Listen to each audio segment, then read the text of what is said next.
નો અનાદર કરે. પહેલા ગણેશની વાત કરી, પછી મૂક હોય બાચાલ પંગુ ચડે ગિરિબર ગહન. પાંગળો માણસ જે અપંગ છે એ શિખર ઉપર ચડી જાય. સૂર્યનો સારથી અરુણ અપંગ છે, એનો પગ પહેલો છે. એમ કહીને સૂર્ય તરફ સંકેત કર્યો કે સૂર્યની પૂજા થવી જોઈએ. નીલ સરોરુહ શ્યામ તરુણ અરુણ બારી જય નયન કરહુ સુમમ ઉરધામ સદા છીર સાગર. ભગવાન વિષ્ણુની વાત કરી. કુંદ ઇન્દુ સમદેહ ઉમા રમણ કરુણા અયન શિવ અને પાર્વતી, આ પાંચ દેવની વાત આપણા સનાતન ધર્મમાં છે. આ પાંચ દેવોનો અનાદર કરે અથવા તો એનું ખંડન કરે અથવા તો જે કંઈ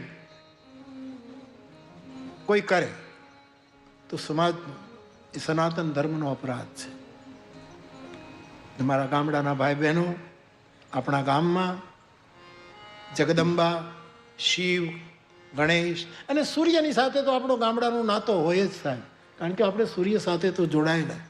પણ આ પંચ દેવોની વાત કરી. યુવાન ભાઈ બહેનોને એટલું જ કહેવાનું કે તમે સૂર્ય નમસ્કાર ન કરો, ચાલો કરો તો બહુ સારું. સૂર્યને જળ ન ચડાવો, ચડાવો તો બહુ સારું. પરંતુ સૂર્યની વંદનાનો વિશાળ અર્થ વ્યાસપીઠ હંમેશા કરતી રહી કે સૂર્ય વંદના એ પણ છે કે હું અજવાળામાં જીવવાનો સંકલ્પ કરું છું. અંધારામાં આ સૂર્ય વંદના છે. તમસો માં જ્યોતિર્ગમય, મને પ્રકાશના અમે પૂજક છીએ. આવું રહેવું, અમારે અજવાળું ખપે. પ્રકાશના આપણે પૂજક છીએ એ સૂર્યની. બાકી સૂર્યને નમસ્કાર કરવાના, જળ ચડાવવાનું આ તો કરવું જ રહ્યું. પણ ન થાય કદાચ તો ખાલી આ ભાવ સૂર્ય વંદના છે. બીજું ગણેશ. ગણેશ વિવેકના દેવતા છે. આપણે વિવેક ન ચૂકીએ. વિવેકશીલ બનીએ એ ગણેશ પૂજા છે. વિઘ્નો હટી જશે. વિવેકી માણસને વિઘ્નો બહુ સતાવશે નહીં. એ માણસ પોતાના વિવેકથી ક્ષીર નીર કરી અને બહાર નીકળી જશે. વિવેકને વિઘ્ન નહીં નડે, કારણ કે વિવેકનો દેવતા ગણેશ. ત્યાર પછી ભગવાન વિષ્ણુ, પરમાત્મા નારાયણ, શ્રીમન નારાયણ, લક્ષ્મી નારાયણ, આદિ નારાયણ, જે આપણે બદ્રીનાથમાં બિરાજે છે, નર નારાયણ, એ નારાયણની વાત કરું છું. એ પરમાત્મા વિષ્ણુ જે ક્ષીરસાગરમાં, એનો અર્થ એમ છે કે વિષ્ણુ એટલે વ્યાપક. આપણો દ્રષ્ટિકોણ વ્યાપક હોવો જોઈએ, કૂપમંડુકતા ન હોવી જોઈએ, વિશાળ દ્રષ્ટિ હોવી જોઈએ આપણે. એ વિષ્ણુની પૂજા છે. વેદમાં પુરુષ સૂક્તના 1-2 મંત્ર આવી ગયા. ભગવાન બ્રહ્મદેવતાઓ બોલતા હતા ત્યારે તો પુરુષ સૂક્તમાં જ્યારે વિષ્ણુ ભગવાનની કેટલા વિસ્તારપૂર્વક એનું વર્ણન છે સાહેબ. સંકીર્ણ નથી, વ્યાપક. જેના વિચારો વ્યાપક હશે એને વિષ્ણુની પૂજા કરી છે, એને વિષ્ણુની વંદના કરી છે. બાકી તો વિષ્ણુની પૂજા કરવી જોઈએ, પણ કદાચ આપણે ન કરી શકીએ તો દ્રષ્ટિકોણ, બહુ નાની નાની દ્રષ્ટિ લઈને આપણે જીવીએ છીએ. વિશાળ દ્રષ્ટિકોણ એ વિષ્ણુ વંદના છે. અને શિવની વંદના એટલે બીજાનું શુભ થાય. મારા લાભમાં ગમે તેટલી હાનિ થાય, પણ બીજાનું શુભ થાય, બીજાનું કલ્યાણ થાય એવો ભાવ રાખીને જીવવું એ શિવ વંદના છે. અને દુર્ગા, દુર્ગા શ્રદ્ધાનું પ્રતીક છે. કોઈ પણ ઘાત મારા ઉપર આવે તો ચાલશે, મારી શ્રદ્ધાને ઘાત ન થવી જોઈએ, મારી શ્રદ્ધા જીવંત રહેવી જોઈએ. ત્રિવિધા ભવતી શ્રદ્ધા. યોગેશ્વર કૃષ્ણ કહે અર્જુન 3 પ્રકારની શ્રદ્ધા છે, સાત્વિકી, રાજસી, તામ આદિ આદિ. શ્રદ્ધા અખંડ રહેવી જોઈએ. કવિતાનો દિવસ છે, જલન માત્રી સાહેબને યાદ કરવું. મને ફૂલ સાહેબે પૂછ્યું કે તમે તમારી પ્રિય કવિતાની એક પંક્તિ લખો, બધાની કવિતાઓની આપની પંક્તિ પણ બધાની પંક્તિઓ લખી જાય. મને જ્વલંતભાઈનો ફોન આવ્યો કે બાપુ તો પણ મેં કીધું હું કવિ નહીં, મને શું તો કે નહીં કોઈ પણ કવિતા તમને ગમે. મેં કીધું મને તો કેટલી કવિતાઓ ગમે, કેટલું ગમે, બધું ગમે આપણને. હા, પણ મને કે તમને અતિ ગમતી હોય એવી પંક્તિ તમે લખાવો. તો મેં લખાયું, જડ પેલું અમી અમર કરશે, અભય નહીં આપી શકશે કવિ કાગ. એ અત્યંત ગમતી. બાકી તો બધા કવિઓની પંક્તિઓ કેટલી કેટલી સુંદર છે. આજે હમણાં આપણે મરીઝની વાત કરી, મરીઝ સાહેબની વાત કરી. આપણને તો બધું ગમે, આપણને બધું ગમે ને એ ઘણા નથી ગમતું, તકલીફ આવે. હવે આનું કરવું શું સાહેબ? આપણને બધું ખરેખર મને બધું જ ગમે. કેવું કેવું સુંદર લખે છે લોકો. એ બધું આમ કરવા જઈએ તો એક કરતા એક ચડિયાતું આપણે, મારે તરત જવાબ આપવાનો હતો અને મારા હૃદયમાં બેઠેલી આ પંક્તિ. બહુ સાહસ કરીને મેં નિવેદન કરેલું કે સાહિત્યનું નોબેલ પ્રાઇઝ આપવામાં જો હું હોઉં અને મારું કોઈ માને તો હું આ પંક્તિને સાહિત્યનું નોબેલ આપું. મંથનની ગોળીને તળિયે ઝેર હશે તો નીકળશે, અને કાં જગ સળગીને ભસ્મ થશે, અને કાં કોઈ જટાધર જાગી દેશે. આંચકેલું અમૃત અમર કરી દેશે, કોઈ દિવસ અભય નહીં કરી શકે. કેટલો વૈશ્વિક સંત! એટલે મેં મારા અક્ષરમાં છાપી નાખ્યું. પછી મને ચિંતા એ થઈ કે આ જડપેલામાં જબલાનો જો હોય કે જમરૂકનો જો હોય, એ આ સાહિત્યકારોની તકલીફ આ એ ભૂલ કાઢે યાર, કે આમાં જબલાનો જો હોવો જોઈએ કે જમરૂકનો જો હોવો જોઈએ. આપણને કાંઈ એની ખબર ન પડે. આપણને તો એવું છે. પણ જલન માતૃ સાહેબનો યાદ કરું, શ્રદ્ધા ન હો વિષય તો પુરાવાની શી જરૂર. કુરાનમાં તો ક્યાંય પયંબરની સહી નથી. કેટલી મોટી વાત આ માણસે કરી. એમ તો કેટલી નાઝીરની પંક્તિઓ કવિતામાં આપી શકું, નીતિનભાઈ નહીં આપી શકું. સોને મઢેલું નામ છે સાધુ. હા, કેવી કવિતા લખી છે.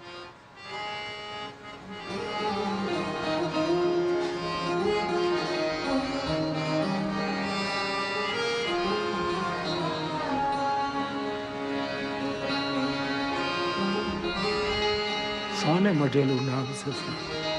ખુશ રહો. રામચરિત માનસમાં સબવિધિ સાધુ એક જ વાર શબ્દ આવ્યો. સબવિધિ ચારે બાજુથી હર એંગલથી સાધુ હોય એવો એક વાર શબ્દ, અને તે ભરત. સબવિધિ સાધુ કેવલ એક માત્ર. બીજું પરમ સાધુ શબ્દ કેવલ એક વાર.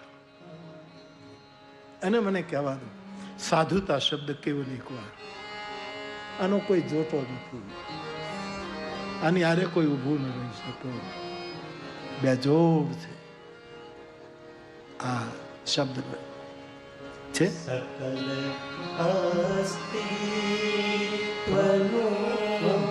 સોને મઢેલું નામ છે સાધુ.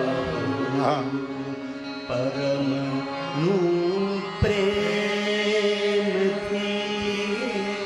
ભીનું પુનિત પૈગામ છે સાધુ. ઘડી ભરમાં જ ઓગળશે બધી એ થાક અંદરનો. ઘડી ભરમાં જ ઓગળશે બધો એ થાક અંદરનો. ભટકતા જીવનો એ ભીતરી વિશ્રામ છે સાધુ. આખી આખી ગઝલ આમ આમ મુકુટ છે. કોક શેર મુકુટમણી છે, પણ મુખડો તો છત્ર છે. આખા અસ્તિત્વનું હોને મઢેલું નામ, એનું નામ ઈ સાધુ. આ તો છત્ર છે, એક છત્ર એક મુકુટમણી. તુલસીદાસજી જેને આવી રીતે પ્રસ્તુત કરે છે. આ બધી કવિતાઓનો એક મહિમા છે. કવિતા દિવસ છે આજે, એટલે યાદ કરવું.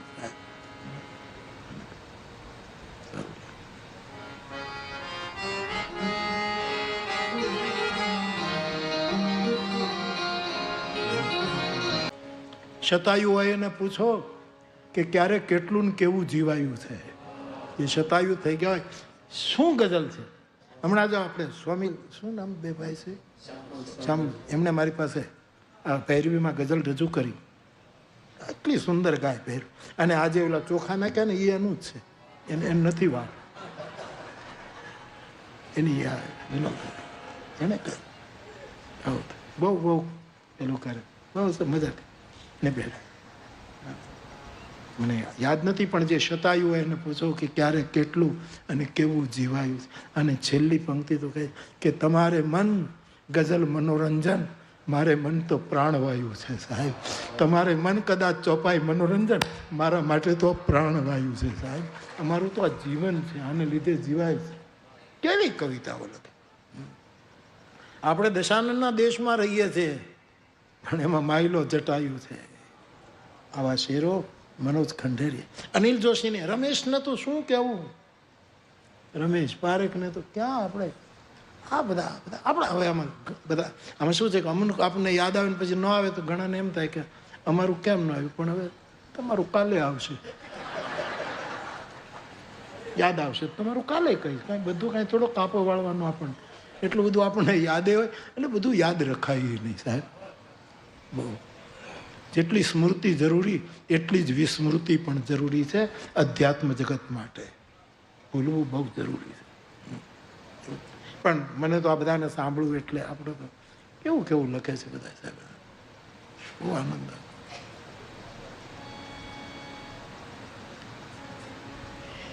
એક દોહો છે મને બહુ ગમતો હોય, સંત સમરવા જોગ દીવ ઉગ્યામાં દાદવા, ઈર્ષાને ભડકળા જેના અંતરમાં કોઈ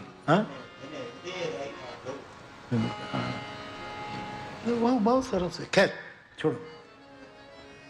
તો વિશાળ દ્રષ્ટિ, બધાનું શુભતા એ શિવ અભિષેક,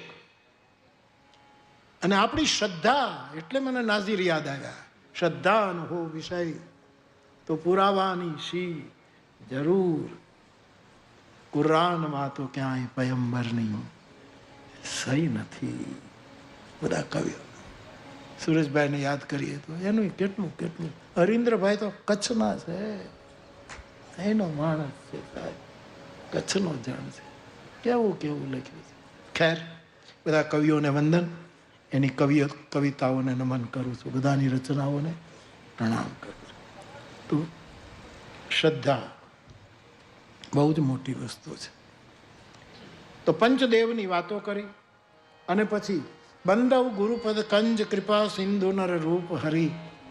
ગુરુના ચરણ કમલની વંદના કરું છું. એ મનુષ્યના રૂપમાં છે, પણ મારા માટે હરી છે. એનો આકાર મનુષ્યનો છે, એના વિચારો વિષ્ણુના છે, બ્રહ્મના છે. એનું સ્થૂળ રૂપ મનુષ્ય છે, નર છે, પણ એનું ભીતરી હરિરૂપ છે. એવા ગુરુની વંદના કરી, જેના વચન સૂર્યની કિરણ સમાન છે, મોહનો મોહનો નાશ કરે એવા ગુરુની વંદના કરી છે. અને ગુરુમાં 5 દીવો આવી જાય જો આપણી શ્રદ્ધા હોય તો. ગુરુ ગૌરી છે, ગુરુ ગણેશ છે, ગુરુ મહાદેવ છે, ગુરુ વિષ્ણુ છે, ગુરુ સૂર્ય છે, અને એના વચનો કિરણ જેવા સૂર્યના કિરણ. તો ગુરુમાં બધું જ આવી જાય. ગુરુ વંદના કરી, અને પછી રામચરિતમાનસનું પહેલું પ્રકરણ ચોપાઈઓમાં ગુરુ વંદના અથવા તો ગુરુ મહિમા, એની 2-3 ચોપાઈઓ. બંદવ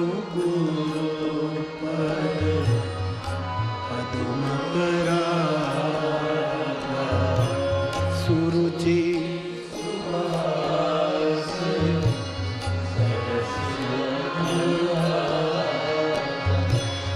અમીય મુરીમય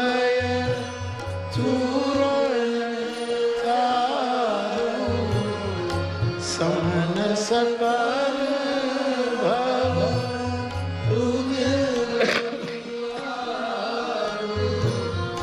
સુકૃત સંભો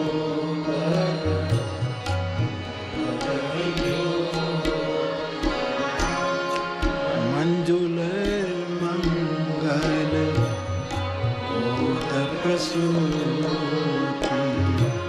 જનમન મંજુ પૂર્ણલ હરણી કિયે તિલક ગુણ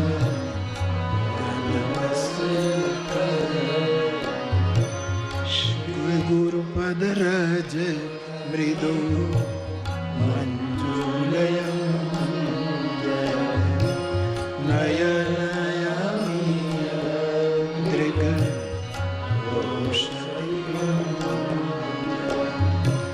તે કરી બીમાલ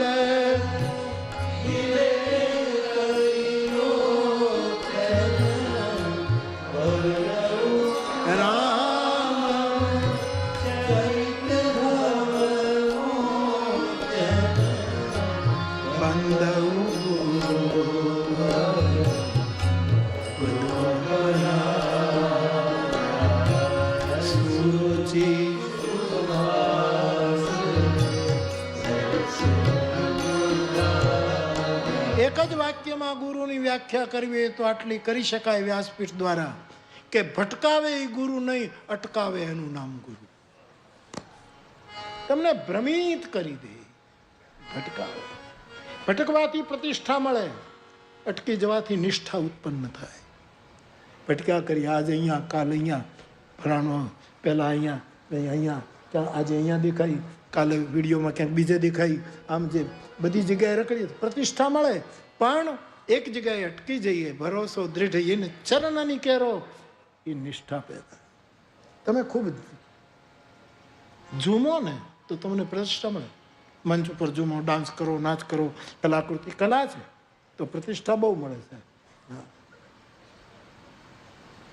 ઝૂમને से મેં ક્યારેક કહ્યું, ઝૂમને से प्रतिष्ठा मिलती है. कोई साधुना चरणों में झुकने से निष्ठा पैदा हो जाती. एक जगह अटकावे, बस रोकाई जा, થોભી જા, થોભી જા, થોભી જા. એ ગુરુ સ્થિર કરી દે. તો બાપ એવી ગુરુ વંદના કરી છે આપણા જેવા માટે. ખાસ કરીને હું મારી જાતને હંમેશા મૂકું, ગુરુની જરૂર પડે છે. કેટલાય મહાપુરુષો એવા હોય કે જેને ગુરુની જરૂર ન પણ હોય તો એનો વિરોધ ન કરી શકાય, એની આલોચના નહીં કરવી, એ એની મસ્તી છે. પણ જ્યાં સુધી હું મને જોઉં છું ત્યાં સુધી કોઈ બુદ્ધ પુરુષનો આશ્રય જરૂરી છે. તે કરી બીમલ બીબે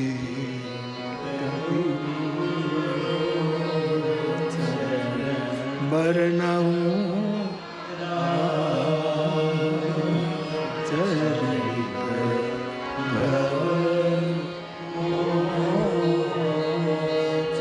અમુક અંજન એવા આવે, તમે વૈદોને પૂછો તો કે અમુક અંજન એવા હોય કે તમારી આંખમાં એ આંજી દે તો તમને બીજું કંઈ દેખાય જ નહીં.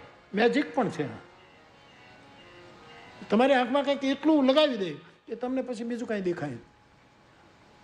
અને અમુક અંજન એવા છે કે જે તમારી આંખમાં લગાડો તો લગભગ આંખમાં આંસુ આવી જાય, પછી હરખું થઈ જાય, પણ આમ કરકરું કંઈક હોય આંખમાં. ગુરુના ચરણની રજ એવું અંજન છે કે આંજા પછી બીજું કંઈ દેખાતું જ નથી. તું ही તું, जिधर देखता हूँ उधर तू ही तू है. पिला दे वो साकी मई हर्क मानी કે બે હોશ હો કે બકુ. જેમ સ્વામી રામતીર્થ કહે છે, સર્વમ ખલુ ઇદમ બ્રહ્મ. કાંઈ દેખાય નહીં. અને ગુરુની ચરણ રજનું અંજન એવું છે કે આપણામાં અશ્રુનો જન્મ કરી દે, ભાવનો જન્મ કરે. પ્રેમાંબુ પૂરમ શુભમ. પ્રેમનું પૂર આપણે નેત્રની ગંગોત્રીમાં આવી જાય. એવા ગુરુની વંદના તુલસીદાસજીએ કરી છે. ત્યાર પછી જેની આંખ પવિત્ર થઈ જાય, નરસિંહ મહેતાએ કહ્યું, સકલ લોકમાં સૌને વંદે. આજના પરિપ્રેક્ષ્યમાં જે પેલી કવિતા લખે એમાં સકલ લોકમાં સૌને નિંદે, બહુ સરસ કવિતા. એમાં નામ લઈને કર્યું, પણ આપણે નામ સાથે શું લેવા દેવા? નામમાં શું બળ્યું છે એવું એક વિદેશી માણસ કહી ગયો છે. નામમાં શું બળ્યું? ને આપણે કોઈનું નામ લઈને વાત ન કરીએ. એમાં તો આજની પરિસ્થિતિમાં નામ લઈને જે વાત કરવામાં આવી કે બધા મુદ્દા એવા લખ્યા છે, બહુ સરસ. ખેર, જેની દ્રષ્ટિ બધાને વંદન કરે છે, ગુરુની ચરણરજથી જેની આંખ પવિત્ર થઈ, એ કોની નિંદા કરશે? નરસિંહ મહેતા કહે, સકલ લોકમાં સૌને વંદે, નિંદા ન કરે કે નહીં રે. આ કચ્છ છે ને, હું સવારે કહેતો હતો, વાચ અને કાચનો દેશ છે. નરસિંહ મહેતાની જે પંક્તિ છે, વાચ કાચ મન, એ આના પોપડા ઉખેડો તમે કચ્છના, આના પડવું છે, એના ઇતિહાસોને ખોલો. અહીંના ઇતિહાસવિદોએ, કવિઓએ, સંશોધકોએ એ બધું ખોદ્યું છે ને એમાંથી મને જે મળ્યું તે એ છે કે આ વાણીનો દેશ છે. એની વાણી ફગે નહીં, વાણીના મજબૂત માળવું થયા છે આ કચ્છમાં. બોલેલું બદલે નહીં સાહેબ. અને કાચ સંયમી પ્રદેશ છે, સમદમનો તારક. તો નરસિંહે પંક્તિ તો જેને લક્ષ્યમાં રાખીને, આખા વિશ્વને લક્ષ્યમાં રાખીને લખી. ગાંધી બાપુને લીધે આ પદ વૈશ્વિક બની ગયું. પણ આ કચ્છડો વાચ કાચ મને નિશ્ચલ રાખે, ધન ધન. એટલા માટે કચ્છડો બારે માસ. શિયાળે તો સોરઠ ભલો, ઉનાળે ગુજરાત, વરખામાં વાગડ ભલો, વાગડ પ્રદેશ. પણ કચ્છડો, હું આમાં સંમત થાવ, કચ્છડો બારે માસ. આવી 26મી જાન્યુઆરીની આટલી મોટી હોનારત, આટલો વર્ષો, અને સાહેબ અહીંનું શૌર્ય, અહીંનું ધૈર્ય પાછું કચ્છ એવું બેઠું થયું સાહેબ, એવું બેઠું. એટલે મારે કલ્પતરુ ઉપર કથા કરવી હતી, પણ હવે એ વિચાર નીકળી ગયો. માણસ કલ્પતરુ ઉપર કથા કરે, પણ હવે એ ક્યાંક બીજે કરશે. તો બાપ, જેની આંખ પવિત્ર થઈ બધાને વંદન જ કરશે. અને સૌથી પહેલા જે સંસ્થાએ, જે બ્રાહ્મણ સંસ્થાએ, જે પૃથ્વીના દેવતાઓએ ખોટી માન્યતાઓ, પરચાઓ, ચમત્કારો, અંધશ્રદ્ધાનું નિર્મૂલન કરવાનું વૈશ્વિક કાર્ય કર્યું છે, એવા પૃથ્વીના દેવતાઓ બ્રાહ્મણોની વંદના તુલસીદાસજીએ કરી. પણ એનું કર્મ બતાવ્યું, મોહ જનિત સંશય સબ હરના. ભ્રાંતિ આ સમાજમાં હોય એને મિટાવવાનું કામ બ્રાહ્મણ સંસ્થાએ. અહીંયા વર્ણ વિશેષની વાત નથી, પણ જે સંસ્થાએ આ કામ કર્યું છે યુગો સુધી, એ ખોટી માન્યતાઓને ઉડાડી મૂકી. એવા ધરાસુર, ભૂમિસુર બ્રાહ્મણ દેવતાઓની વંદના કરી. પછી સજ્જનોની વંદના કરી. ગામમાં સજ્જનો હોય એની વંદના કરી. ઘણા સજ્જનોમાં એનું ચરિત્ર સાધુ જેવું હોય ભલે ગમે તે, પાયજામો પહેરતો હોય, શર્ટ પહેરતો હોય, ધોતી ગમે તે હોય, પણ એનું ચરિત્ર સાધુ જેવું હોય, એની વંદના કરી. એટલું જ નહીં, કપાસના ફૂલ જેવું જેનું ઉજ્જવળ ચરિત્ર છે એવા સાધુઓની વંદના કરી. વરખડીની વંદના કાગબાપુએ કરી. વરખડી એમાં તુલસીની આ ચોપાઈ ઉપર લખી કે આ વિચાર મને અહીંથી આવ્યો છે. સાધુ ચરિત શુભ ચરિત કપાસ. વરખડીની જે આખી કવિતા કાગબાપુએ લખી છે. અને એ તો ક્યારેક કવિ છે ને સાહેબ, એ તો મૂળ જેનો વિચાર હોય એના કરતાં આગળ નીકળી જાય. એમાં મૂળ માણસને ખોટું ન લાગે, રાજી થાય. હા, કે આ શાખામાં એક નવું ફૂલ ખીલ્યું, એને સ્વીકાર. કાગબાપુએ, તુલસીદાસજીએ તો શું કહ્યું કે કપાસનું ફૂલ હોય એ મુશ્કેલીઓમાંથી પસાર થાય, જો સહી દુઃખ પર છિદ્ર દુરાવા, એ છિદ્રોને ઢાંકી દે, લોક લજ્જા નિવારણ કરે, આદિ આદિ. પણ કાગબાપુએ કહ્યું કે જે કપાસની હાંઠીઓ જે હોય એ મકાન ઉપર નાખીને ગરીબ માણસો છાંયો કરે છે. ત્યાં સુધી એને એનો વિસ્તાર કવિ ગમે ત્યાં લઈ જાય. આપણે ત્યાં કહેવાય ને કે જ્યાં ન પહોંચે રવિ ત્યાં પહોંચે કવિ. આપણે ત્યાં ઉગતી છે. અને પછી પાછું કોકે એડ પણ કર્યું છે કે જ્યાં ન પહોંચે રવિ ત્યાં પહોંચે કવિ, અને જ્યાં ન પહોંચે કવિ ત્યાં પહોંચે અનુભવી. પણ અમારે એક હસી ખુશી, એ ભાઈનું નામ જ હસી ખુશી હતું. અમારે ગુજરાતમાં કથા હતી અને નાનું એવું શરીર અને વિનોદી બહુ. એ મને કે બાપુ મારે આમાં કંઈક સુધારો કરવો. શું કે જ્યાં ન પહોંચે રવિ ત્યાં પહોંચે કવિ. કીધું એ તો છે બરાબર. અને જ્યાં ન પહોંચે કવિ ત્યાં પહોંચે અનુભવી. કીધું એવું આપણે સાંભળ્યું. પણ બાપુ એક વસ્તુ કહીશું કે જ્યાં ન પહોંચે અનુભવી ત્યાં પહોંચે નવી. એણે બીજું લગ્ન કરેલું સાહેબ, અને એણે એને એટલો દુઃખી કરેલો એટલે કે ત્યાં પહોંચે નવી. જે નવી લગ્ન કર્યું એ એના કવિતામાં તો આવો વિસ્તાર બધા કરતા જ હોય. તો સાહેબ કપાસના ફૂલ જેવું, જેનું ધવલ શ્વેત ચરિત્ર, જે બીજાને ઢાંકે કોઈને ઉઘાડા ન કરે, જે જગત વંદનીય બનાય છે, એવા સાધુઓની વંદના કરી અને પછી સાધુ સમાજને પ્રયાગની સાથે એની તુલના કરીને, એ સાધુ સમાજ એ તો જંગમ તીર્થરાજ છે, જ્યાં ભક્તિની ગંગા, બ્રહ્મ વિદ્યાની સરસ્વતી, કર્મની યમુના, વિશ્વાસનો અક્ષય વટ, આ બધું રૂપક બનાવી અને સાધુ સમાજ પ્રયાગની વંદના કરી છે. ત્યાર પછી બધાની વંદના કરતા આંખ પવિત્ર થઈ પછી નિંદા આવે જ નહીં. દુર્જનોની પણ વંદના કરી, શઠોની, ખલોની, રાક્ષસોની, બધાની વંદના. કારણ કે પછી દેખાતું જ નથી બીજું કંઈ. અને પેલી મહત્વની ચોપાઈ તુલસીદાસજી લખી નાખી, સિય રામમય સબ જગ કરઉં પ્રણામ.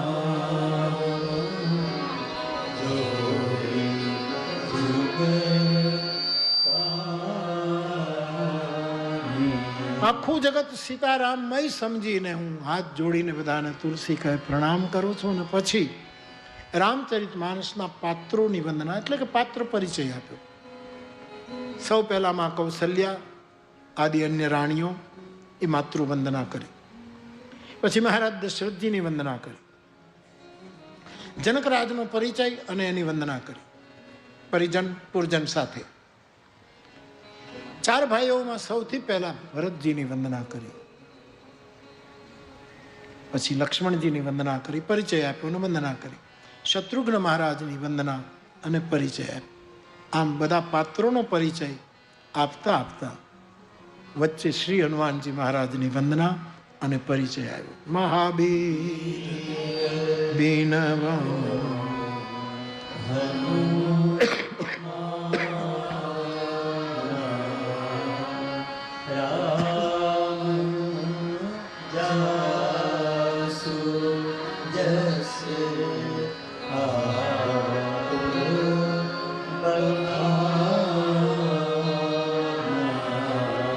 પ્रणव पवन कुमार खलवन